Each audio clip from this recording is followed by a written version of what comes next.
Bismillahirrahmanirrahim. Assalamualaikum warahmatullahi wabarakatuh.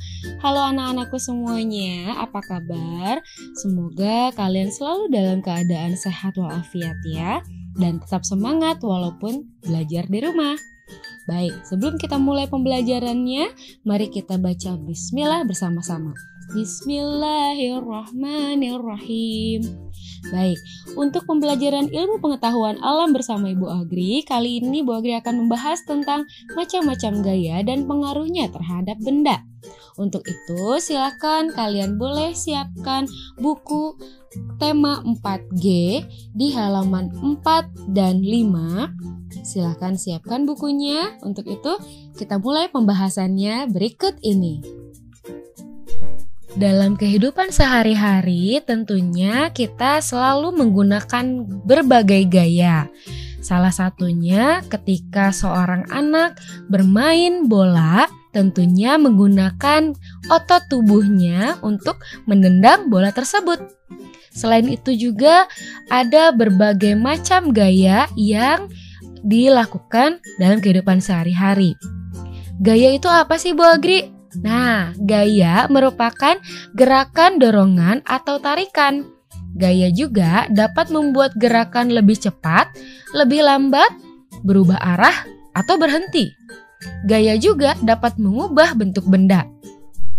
Benda yang berada dalam air juga akan mendapatkan gaya angkat dari air, sehingga benda dapat mengapung, melayang, atau tenggelam. Untuk itu, silakan kalian simak penjelasan macam-macam gaya berikut ini. Yang pertama adalah gaya gesek. Gaya gesek merupakan gaya yang ditimbulkan akibat permukaan dua benda yang saling bersentuhan. Contohnya, ketika kita mendorong atau menarik kursi maupun meja. Dapat dikatakan bahwa menarik atau mendorong kursi lebih mudah daripada menarik atau mendorong meja. Hal ini menunjukkan bahwa besar gaya gesekan pada benda ringan lebih kecil dari besar gaya gesekan pada benda yang lebih berat. Contoh lain misalnya menghentikan kendaraan yang sedang bergerak atau gesekan pada mesin kendaraan. Yang kedua, gaya magnet. Gaya magnet adalah gaya yang ditimbulkan oleh tarikan atau dorongan dari magnet. Magnet memiliki dua kutub, yakni kutub utara dan kutub selatan. Jika disatukan, maka akan tarik-menarik. Sebaliknya, jika kutub yang sama didekatkan, maka akan terjadi saling menolak dan menjauh. Contohnya, kompas sebagai penunjuk arah di bumi. Selain itu, ada bel listrik untuk menggerakkan pemukul lonceng. Ada pula dinamo sepeda dan generator untuk membangkitkan tenaga listrik. Yang ketiga, gaya gravitasi. Gaya gravitasi merupakan gaya tarik yang dialami suatu benda terhadap pusat bumi. Akibat gaya gravitasi bumi, semua benda yang jatuh ke bumi akan tertarik ke arah pusat bumi. Tanpa gravitasi, semua hal yang ada di bumi akan melayang bebas dan sistem tata surya akan bergerak bebas, tak beraturan.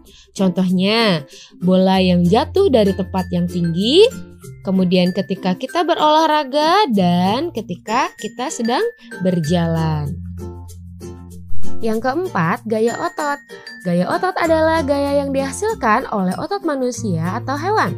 Aktivitas fisik manusia sehari-hari seperti menulis, berjalan, berdiri, maupun mengangkat beban bisa terjadi karena adanya gaya otot pada kaki dan tangan kita.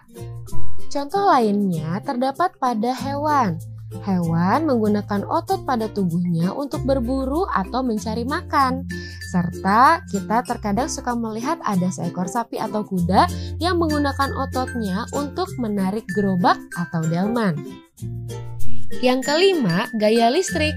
Gaya listrik yaitu gaya yang ditimbulkan oleh benda bermuatan listrik. Seluruh peralatan elektronik dioperasikan karena adanya listrik. Contohnya, kipas angin yang bergerak, lampu yang terang, maupun televisi yang dapat menampilkan gambar dan suara. Yang keenam, gaya pegas. Gaya pegas adalah gaya yang ditimbulkan akibat adanya dorongan atau tarikan benda elastis, misalnya melompat di atas trampolin. Dan yang ketujuh, gaya mesin. Gaya mesin merupakan gaya berupa tarikan atau dorongan yang dihasilkan oleh mesin. Contohnya, roket yang terbang melawan gravitasi. Anak-anak ibu yang soleh dan solehah, setelah mendengarkan penjelasan dari Bu Agri tadi, ternyata setiap apa saja yang kita lakukan itu menggunakan banyak gaya ya. Nah, untuk lebih memantapkan pembelajaran kali ini, Bu Agri akan memberikan tugas IPA pada Prima PH 4A halaman 173 dan 174 pada latihan 3 dan 4. Silahkan kalian kerjakan dan jangan lupa setelah dikerjakan kalian berikan foto hasil pekerjaan kalian kepada wali kelasnya masing-masing.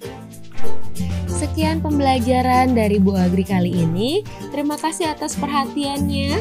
Mohon maaf apabila ada kesalahan.